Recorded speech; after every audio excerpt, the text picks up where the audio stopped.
हम एक और डेमो देखते हैं जावा में कि यूज़र से हम कुछ नंबर्स इनपुट करवाएंगे और उनका बेसिकली एवरेज आइडेंटिफाई करेंगे।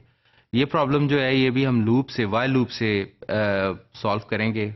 इस प्रॉब्लम के ज़रिए भी वाइल लूप आपको डेमोन्स्ट्रेट होगा कि किस तरह से वाइल लूप काम कर रहा है और होपफुली इससे आपको बेहतर यूसेज का पता लग जाए कि वाइल लूप के अंदर आप डिफरेंट किस्म के ऑपरेशंस, एडिशन, सब्ट्रैक्शन, डिवीजन और बहुत सारे ऑपरेशंस परफॉर्म कर सकते हैं।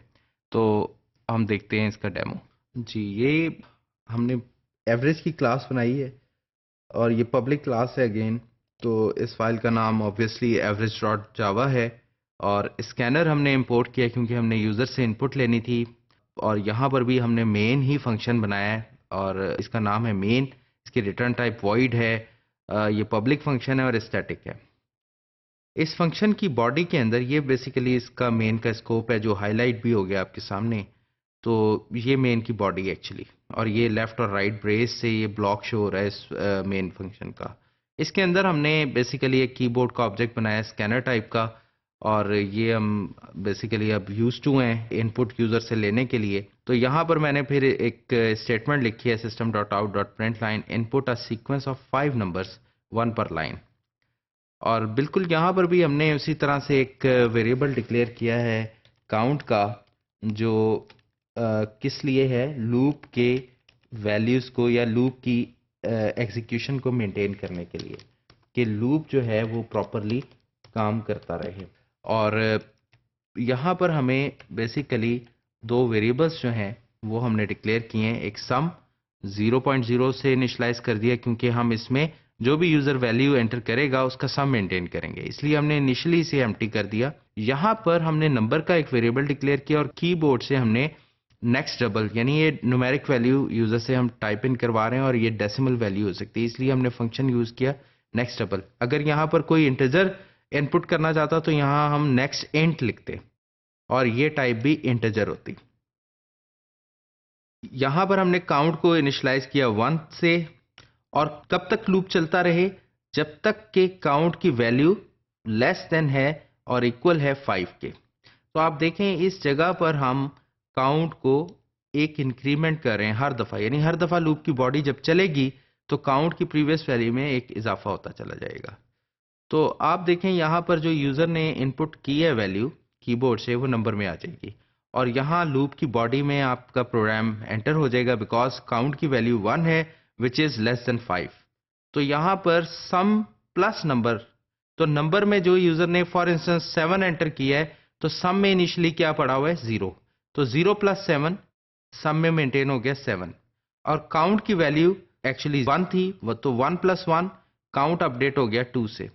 और यहाँ पर आपने दोबारा यूजर से कीबोर्ड से वैल्यू ली, फॉर इंस्टेंस यहाँ 12 ले लिया आपने, तो दोबारा यहाँ आया लूप और यहाँ पर आके काउंट की वैल्यू जो थी वो 2 हो गई, तो 2 स्टिल लेस देन 5, तो ये कंडीशन ट्रू है और आप एंटर हो जाएंगे। तो सम में प्रीवियसली 7 पड़ा था और न्यू वैल्यू जो यूजर ने टाइप इन की थी वो 12 थी सपोज, तो 7 प्लस 12 19, तो सम में 19 अपडेट हो गया और काउंट की वैल्यू 2 थी तो 2 प्लस 1 3 हो गई। और इसी तरह से यूजर दोबारा कीबोर्ड से वैल्यू एंटर कर रहा है। तो ये 5 दफा ये प्रोग्राम ये लूप चलेगा और इसमें 5 इनपुट्स को सम मेंटेन हम कर लेंगे और यूजर हर दफा नई वैल्यू एंटर करे। जैसे ये लूप ब्रेक होगा तो आपकी स्क्रीन पे मैसेज आएगा average of input numbers is, तो सम डिवाइडेड बाय काउंट। तो काउंट जो है एक्चुअली 5 होगा क्योंकि 5 दफा लूप चला है और सम जो है एक्चुअली ये यूजर ने जितनी वैल्यूज एंटर की हैं वो होंगी।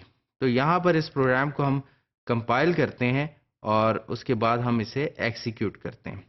तो आप देखें इस प्रोग्राम को मैं आउटपुट विंडो थोड़ी बड़ी कर रहा हूँ ताकि आपको विजिबल हो जाए। फॉर इंस्टेंस हम 5 एंटर कर रहे हैं, उसके बाद 7 एंटर कर रहे हैं, उसके बाद 9 एंटर कर रहे हैं, उसके बाद 4 और उसके बाद 6, उसके बाद 8। तो आप देखें इन तमाम नंबर्स की एवरेज जो है ये 5.166 निकल आई।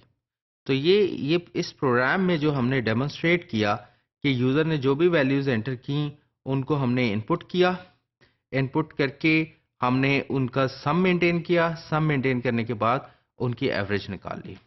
होपफुली इससे आपको बेसिकली इस वाइल लूप की मज़ीद अंडरस्टैंडिंग डेवलप हुई होगी कि किस तरह से वाइल लूप काम कर रहा था।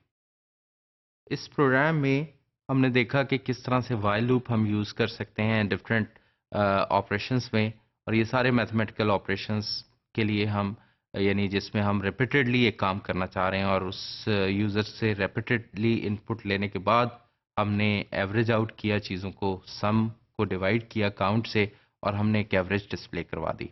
इस तरह से हम बहुत सारी डिफरेंट प्रॉब्लम में जहाँ पर हमें कोई काम बार बार रिपीट करना हो, आप देख सकते हैं इसमें हमने किस तरह से सम को कैलकुलेट किया और किस तरह से हमने सम मेंटेन करने के बाद जैसे ही हमारा लूप ब्रेक हुआ तो हमने एवरेज कैलकुलेट कर ली। तो ये बेसिकली टेक्निक्स हैं जो हम प्रोग्रामिंग लॉजिक में इस्तेमाल करते हैं कि किस तरह से हम प्रोग्राम्स लिखते वक्त इन टेक्निक्स का इस्तेमाल कर सकते हैं। तो लूप एक रेपिटेशन के लिए बहुत अच्छी टेक्निक है और इससे आप कोई भी काम रिपीटेडली कर सकते हैं।